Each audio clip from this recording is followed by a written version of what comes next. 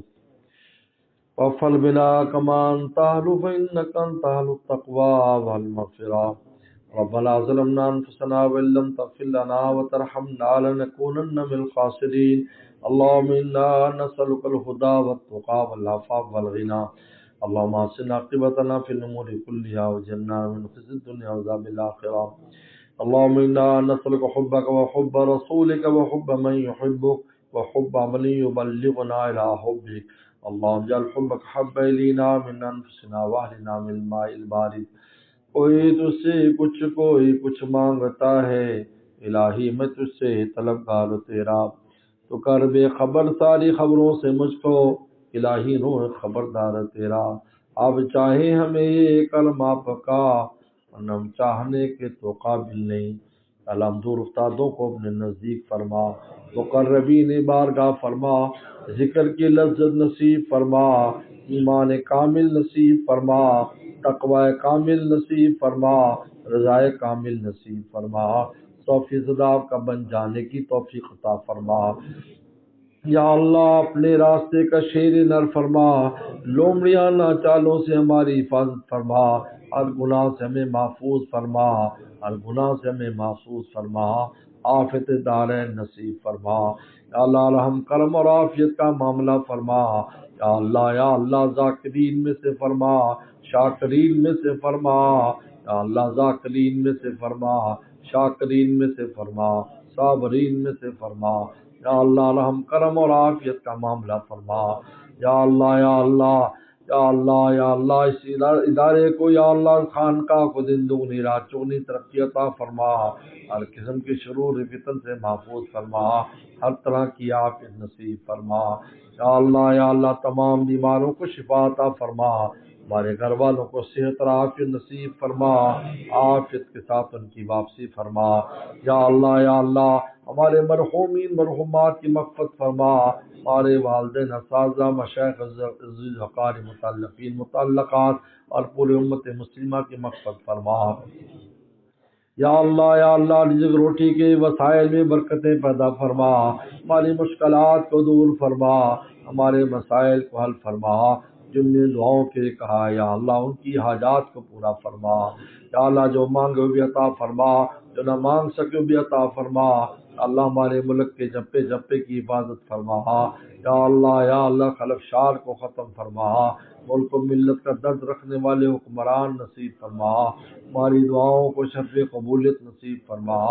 ربنا تقبل منا انک انت السمیع العلیم تب علینا انک انت التواب الرحیم یا اللہ جو بھی کس دوست ماں بہن کی جو حاجت اپنے خزانوں سے پوری فرما وصلی اللہ تعالی علی خیر خلقہ محمد و آلہ وصحبہ اجمعین